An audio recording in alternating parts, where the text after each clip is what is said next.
సంవత్సరం కూడా అమావాస్య అంటే ప్రతి నెలలో వచ్చే అమావాస్య నాడు ప్రత్యేకత ఇక్కడ.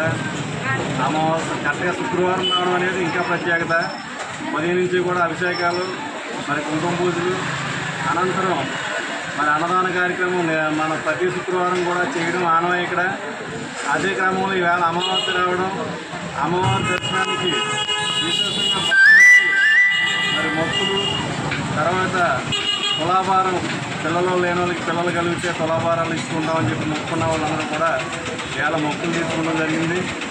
అలాగే అన్నదాన కార్యక్రమం కూడా మరి ప్రతి శుక్రవారం ఎలాగైతే ఉందో ఈవేళ మరి భక్తులు విశేషంగా రావడం, అన్నదాన కార్యక్రమం కూడా మరి కొంచెం ఎక్కువగానే ఈవేళ భక్తులు ఇక్కడ రావడం జరిగింది. అమ్మవారికి అమావాస్య కావడం, అమావాస్య నాడు అమ్మవారు ఎక్కడున్నా కానీ మరి అమ్మవారిని పూజించడం ఆనవాయి ఈ ఏరియా ప్రజలకి. కానీ ఎక్కడన్నా రాష్ట్రంలో ఎక్కడైనా కానీ అమ్మవారి టెంపుల్స్కి ఎక్కువ అమావాస్య నాడు వెళ్ళి పూజలు చేయడం అనేది ఆనవాయితీ. అందులోనే ఆషాఢ మాసం స్టార్ట్ అవుతుంది రేపు నుండే.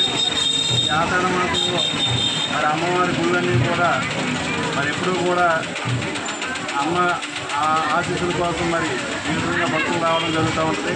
అలాగే పెద్దమ్మ తల్లి అంటే కోరిన కోరికలు తీర్చే తల్లిగా మరి ఈ ఏరియాకి ప్రసిద్ధి చెందిన అమ్మ.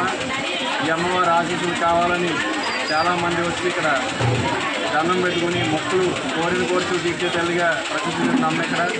అమ్మవారి ఆశీస్సులు భక్తులందరికీ కూడా ఉండాలని పెద్దమ్మ తల్లి ఆలయం తరఫున మరి నేను అమ్మవారిని కోరుకుంటా ఉన్నాను.